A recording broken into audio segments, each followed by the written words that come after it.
China जो है वो गलवान घाटी से पीछे हटने को तैयार नहीं है। उसका कहना है कि हम एक ही शर्त पर पीछे हटेंगे जब भारत अपनी सड़क निर्माण कार्य को पीछे रोकेगा।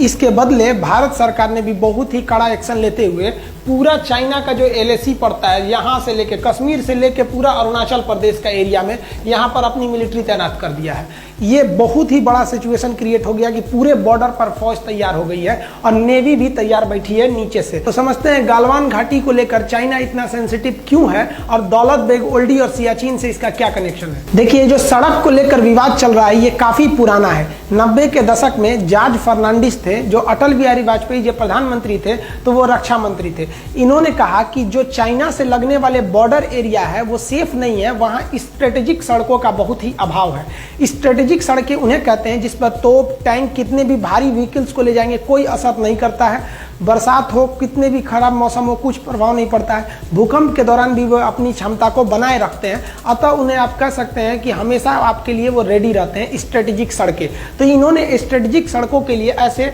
61 स्ट्रेटेजिक सड़कों की पहचान की जॉर्ज फर्नांडिस।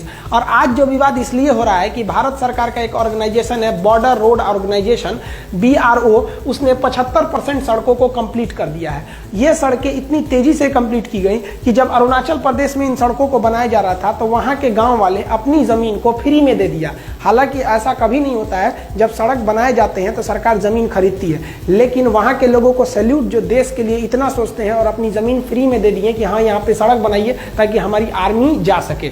अब यही सड़कें जो हैं ये यहाँ बन रही है आपका लद्दाख के एरिया में, दौलत बेग ओल्डी सेक्टर में। इसको लेकर चाइना ज्यादा विवाद कर रहा है। देखिए, एक सड़क है जिसका नाम है दारबुक स्योक। ये स्योक नदी को पार करके जाती है, दारबुक नाम के जगह से स्टार्ट होती है, इसलिए इसे दारबुक स्योक कहते हैं। जब ये एकदम ऊपर दौलत बेग ओल्डी तक पहुंच जाती है तो इसकी लंबाई हो जाती है 250 किलोमीटर। हम समझेंगे दौलत बेग ओल्डी क्या होता है। देखिए, ये इसमें जो हम रेड कलर से रंगे हुए हैं ये सियाचिन ग्लेशियर है। ये सियाचिन का एरिया है, ये इंडिया के कंट्रोल में है। उससे जस्ट पहले जो ब्लू कलर से कलर किए हुए हैं ये आपका दौलत बेग ओल्डी का एरिया।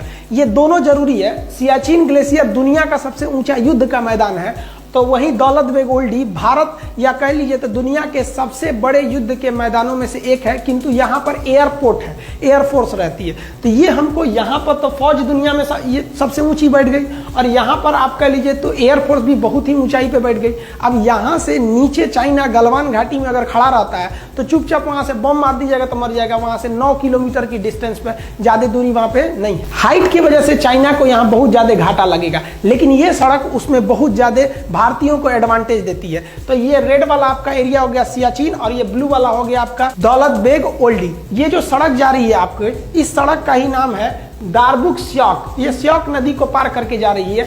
अब ये जो सड़क जा रही है इस सड़क से चाइना को दिक्कत नहीं है। दिक्कत कब चालू हुआ, जब भारत ने इसी सड़क का एक लिंक खोल दिया इस साइड में, और ये जो लिंक था वो लिंक चला गया गलवान घाटी की ओर। अब बताइए, ये गलवान घाटी से केवल 9 किलोमीटर है। अगर ये सड़क नहीं रहती तो इस सड़क के अभाव में भारतीय फौज को गलवान घाटी में पहुंचने में 8 घंटे लगते, लेकिन इस सड़क के बन जाने के बाद वहां पहुंचने में केवल 35 मिनट समय लगेगा। अब बताइए, 8 घंटे की जगह आधे घंटे में अगर फौज पहुंच जाए तो वहां भारत के फेवर में हो जाएगा युद्ध। इसलिए चाइना कह रहा है कि हम तभी हटेंगे जब आप ये सड़क को काम रोकेंगे तब। अब इंडिया का ये सोचना है कि अगर आज हम सड़क रोक लिए तो कल तो तुम युद्ध के मैदान में भी कूद जाओगे और हमारी सड़क नहीं बनी रहेगी तो हमको घाटा लग जाएगा, क्योंकि चाइना का वादा उतना ही टिकता है जितना चाइनीज सामान टिकते हैं। भारत सरकार ने चाइना को सबसे ज्यादा जो जवाब दिया कड़ा, वो पर्यटक को लेकर टूरिस्टों को कह दिया कि आप भी जाके घूम के आइए दौलत बेग ओल्डी कैसा है, आप भी जाके घूम के आइए सियाचिन ग्लेशियर कैसा है। अब विदेशी लोग आए, अब घूमने वहां चले गए। अब विदेशी जब आए तो उनको परमिशन कौन देगा घूमने का? इंडिया। ये भारत के लिए सबसे बड़ा प्रमाण पत्र हो गया कि भैया मेरा जगह है, तभी ना हम घूमने के लिए उनको वीजा दिए हैं। तुम्हारा रहता तो तुमसे पूछ के आते। अब वो देश का वीजा हमारे लिए एक तरह का प्रूफ बन जाएगा। अब चाइना इसको समझ रहा है कि भाई ये गलवान घाटी कितना इंपॉर्टेंट है। ये जो सड़क है ये 14,000 फीट की ऊंचाई पर बनाई गई है, 250 किलोमीटर लंबी है। पहले जब ये सड़क नहीं थी तो ये स्याक नदी को पार करना होता तो एक टेम्पोररी ब्रिज था, इस पे हैवी व्हीकल्स नहीं जा सकते थे। लेकिन 2019 में भारत ने इस स्याक नदी के ऊपर एक भारी भरकम परमानेंट ब्रिज बना दिया। इस ब्रिज के बनने के बाद आर्मी के भारी भरकम व्हीकल, तोप टैंक इत्यादि को भी ले जाया जा सकता है। अब वहां पर हथियार पहुंचाने में भी दिक्कत नहीं होगा, इसलिए चाइना को ज्यादा डर लग रहा है इसके वजह से, इन सड़क और पुल के वजह से। लेकिन वो खुल के नहीं कह रहा है, हम हिंदुस्तानियों को वो फंसा के रखा है, मीडिया के थ्रू दबाव बनवाना चाह रहा है कि गलवान घाटी को विवाद है। विवाद गलवान घाटी को है ही नहीं है, विवाद चाइना को इस बात का है कि ये सड़क को नहीं रोकेंगे तो गलवान घाटी होकर भी चाइना का नहीं रहेगा, क्योंकि हाइट से हम लोग 14,000 फीट की ऊंचाई से हम लोग आराम से देख लेंगे ओ चाइना क्या कर रहा है तुम वहां पर। युद्ध के मैदान में सोचा ईंटा चला के मार देंगे हम लोग। यहाँ चाइनीज गवर्नमेंट का प्रेशर उनकी आर्मी पर भी है, क्योंकि चाइनीज गवर्नमेंट के खुफिया जानकारों ने चाइनीज सरकार को बोला था कि भारत वहां बहुत ही खतरनाक सड़क बनाने जा रहा है। लेकिन चाइनीज गवर्नमेंट ने जब आर्मी से पूछा तो उनके आर्मी वालों ने कहा कि इतना भयानक भयानक पहाड़ है, वहां सड़क बनेगा कैसे? देख रहे हैं पूरा सीधे सीधे ढलान है, कहां से अच्छा सड़क बन पाएगा? इतना बड़ा बड़ा पहाड़ है, सड़क नहीं बन पाएगा। गवर्नमेंट आप टेंशन नहीं लीजिए, हम लोग है ना। दिक्कत कब हुआ? जब ये सड़क बनकर तैयार हुआ तब। देखिए ये सड़क ऐसा बना दिया, इंडिया वाले भी बताइए इतना भयानक सड़क बना दिया सब। अब इसमें जो सेना की जो गाड़ियां चलती हैं वो बुलेट ट्रेन की तरह भाग रही हैं सब। इन सड़क पर पानी भी नहीं लगेगा, क्योंकि जहां तक सड़क गई है वहां तक पैरेलल नाला लेके गया है, दोनों ओर से पानी भी नहीं लगेगी। स्ट्रेटेजिक सड़क इतनी भयानक लग गई कि चाइनीज सरकार अपनी आर्मी पे भड़क गई कि रे चोट्टा कहीं का, तो बोला था कि सड़क नहीं बनेगी, कौन सी बना दिया देख तो। अब युद्ध के मैदान में धड़ाक से फौज उतार देगा, तू लोग मुंह ताकते रहना। चाइनीज सरकार का उनकी आर्मी पर गुस्सा एक बात और से है कि ये जो दौलत बेग ओल्डी है, इस दौलत बेग ओल्डी पर जब भारत ने अपनी एयरफोर्स को उतारा था तो एएन नामक विमान को उतारा था। ये छोटा सा जहाज है, इसमें 30-40 लोग बैठते हैं। तो इस पर चाइनीज आर्मी ने कुछ खास एक्शन नहीं लिया था, कहा था 30-40 आदमी के जहाज में क्या होगा। लेकिन इंडियन एयरफोर्स ने एक और खतरनाक काम कर दिया। एयरफोर्स ने पहले तो उतारा ये छोटका विमान एएन नामक छोटा सा, और जब ये उतर गया सक्सेसफुली तो यहाँ उतार दिया अपना C-17 ग्लोब मास्टर और हरकुलियस नामक भारी भीषण विमान। ये विमान जो है ना भीम है एकदम, समझिए तो 70 टन उठा के उड़ जाएगा। एक हाथी 10 टन की होती है, 70 टन उठाएगा, 7 गो हाथी को लाद के उड़ जाएगा। इतना किसी भी मौसम में उड़ सकता है, पहाड़ के बीच में भी उड़ सकता है। आप इसे देखिए कितना खतरनाक ये लैंडिंग करता है। भारत ने जब दौलत बेग ओल्डी में अपना सबसे भयानक विमान C-17 ग्लोब मास्टर को उतारा तो चीन में खलबली मच गई, क्योंकि एक बहुत विशाल विमान है और इतने पहाड़ी वाले एरिया में इस विमान को उतारना एक तरह से काफ़ी चैलेंजिंग था। किंतु भारत ने इस बड़े भारी भरकम विमान को दौलत बेग ओल्डी में सक्सेसफुली उतार लिया।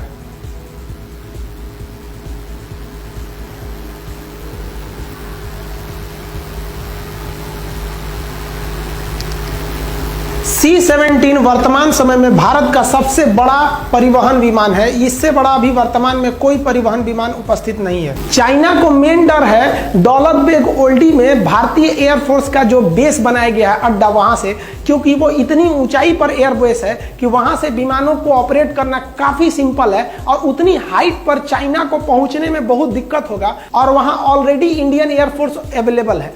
अब ये एयरफोर्स अगर चाइना के ऊपर दौलत बेग ओल्डी से धावा बोल दिया तो चाइना कुछ नहीं कर सकता है, क्योंकि सड़क अगर बन गई तो आर्मी सड़क से आएगी और चाइना अगर सड़क को तोड़ना चाहेगा तो ये देखिए ये बैठे हैं सब आराम से, दौलत बेग ओल्डी से धो देंगे सब वहां पे। तो चाइना को लग रहा है कि अभी रोक लो इंडिया को ये सड़क बनाने से, नहीं तो गलवान घाटी निकल गया उनके हाथ से। चाइना को तो 2 झटका लगा, एक सड़क बनाने से और एक दौलत बेग ओल्डी में उनकी एयरफोर्स जो इंडिया का बन गया है उनसे उनको टेंशन है। उससे भयानक टेंशन उनको आ रहा है अब सियाचिन ग्लेशियर से। ये जो सियाचिन ग्लेशियर है ये दुनिया का सबसे ऊंचा युद्ध का मैदान है और इसी सियाचिन ग्लेशियर के इधर से चाइना एक सड़क ले जा रहा है, CPEC, China Pakistan economic corridor. इस सड़क के माध्यम से चाइना चाहता है कि वो भारत का चक्कर न लगा के आए हिंद महासागर से, इधर से ही चला जाए। अब बताइए अगर इधर से इनकी ट्रक सामान जाएगा और भारत से युद्ध करके सोचेंगे उधर से चले जाएं, तो यहाँ हमारा सियाचिन ग्लेशियर है, युद्ध का मैदान दुनिया का सबसे ऊंचा, और यहाँ दौलत बेग ओल्डी में हम अपना हर एक विमान जहाज उतार के देख लिए। और सियाचिन ग्लेशियर में हम लोग ने हेलीकॉप्टर लैंडिंग हर एक चीज को करा दिया। वहाँ हेलीकॉप्टर नहीं उतर सकता था, जहाज नहीं उतर पाती थी सर, लेकिन भारतीय एयरफोर्स ने कर दिया। आप वीडियो में देखिएगा कि कैसे वहाँ लैंडिंग की गई। अब ये चाइना के लिए सरदर्द बना हुआ है, क्योंकि अगर भारत चाहेगा तो इस CPEC किसी को बनने के बाद भी रोक सकता है सियाचिन और दौलतबेग ओल्डी के द्वारा।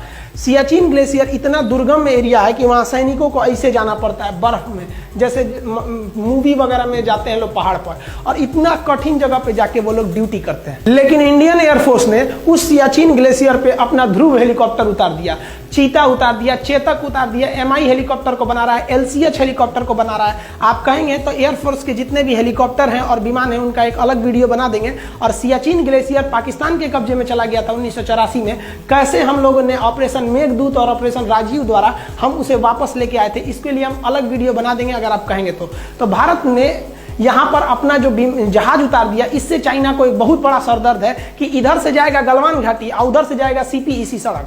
इस एरिया में छोटे हेलीकॉप्टर को भी उड़ाया जा सकता है और आराम से यहाँ पे ऑपरेट किया जा सकता है। इस वजह से चाइना को यहाँ पर एक ज्योग्राफिकल घाटा लग रहा है हाइट को लेकर, क्योंकि उधर से चाइनीज एयरफोर्स इतनी हाइट पर आएगी जब तक ये लोग हाइट पे पहले से अवेलेबल है वहां पर। भारत सियाचिन ग्लेशियर पर हेलीकॉप्टर भी उतार सकता है, वहां अपनी सैनिकों को रसद सामान सामग्री को हेलीकॉप्टर जैसे चीता, चेतक, ध्रुव जैसे हेलीकॉप्टरों को वहां आराम से उतारा जा सकता है और वहां पर रिफिलिंग तथा रसद सामान इत्यादि को पहुंचाया जा सकता है।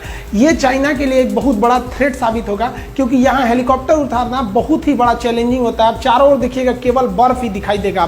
साथ ही इंडियन नेवी ने कहा है कि इसका जो ईस्टर्न फ्लीट है यहाँ पर हालात ठीक नहीं है, अतः ईस्टर्न फ्लीट को हम आगे भेजने के लिए दिशा निर्देश दे रहे हैं। अब यहां से इंडियन नेवी भी तैयार बैठी है इधर से जाने के लिए अपने पूरे फ्लीट के साथ, कि अगर कहीं इधर में कोई दिक्कत हो रहा है तो हम यहां चले जाएंगे। इस बार गवर्नमेंट ने सबसे तगड़ा एक्शन लिया है कि तू ससुरा हमको गलवान घाटी में घेरो, हम तैयार बैठे हैं। कहां पर? पूरा यहां से लेकर यहां तक, ऊपर के बॉर्डर पे रेडी बैठे हैं आर्मी से, यहां बैठे हैं हम लोग पूरी तरह से एयरफोर्स को, और नेवी भी इधर तैयार ही बैठी है। आओ अब देखते हैं हम लोग। अब तुम गलवान घाटी ले लो।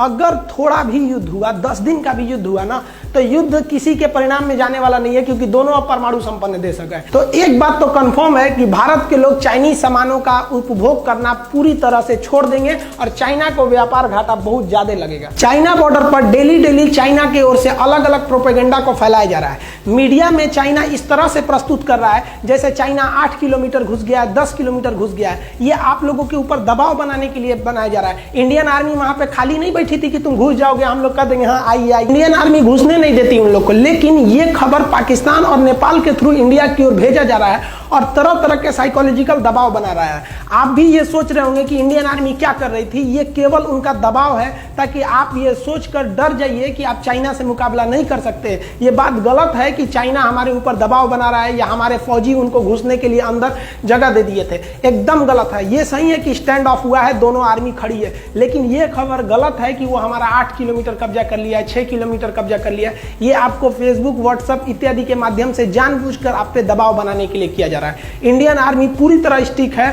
अगर हम डरे होते तो कभी भी इतना बड़ा एक्शन नहीं लेते कि इस कोरोना के बीच में भी अपनी पूरी फौज को लगा देते पूरे LAC पर। नेवी को भी हम लोग तैयार रहने के लिए बोल सकते थे, एयरफोर्स को भी बोल दिए। और अभी हाल ही में अमेरिका से एक तो गुप्त समझौता की ओर भारत बढ़ रहा है कि अगर हथियार, गोला बारूद की कमी हुई तो आप तुरंत सप्लाई दे सकते हैं या नहीं। ये भी अभी बात चल रही है भारत और इजराइल और अमेरिका के बीच में। अतः भारत अगर पीछे हटने के मूड में रहता तो ये सब कुछ नहीं करता। हमारे हिसाब से भारत सरकार ने जो पूरे LAC पे फौज लगा दिया वो एकदम बेस्ट काम किया है। आप क्या सोचते हैं, गवर्नमेंट ने ये डिसीजन सही लिया या गलत लिया? नेवी को तैयार रहने के लिए, नेवी को काउंटर करने के लिए बोला गया, क्या ये गवर्नमेंट का डिसीजन सही था या गलत? आप कमेंट करके बताएंगे। जैसा अपडेट होगा फिर बताएंगे। मिलते हैं अगले वीडियो में, तब तक के लिए जय हिंद।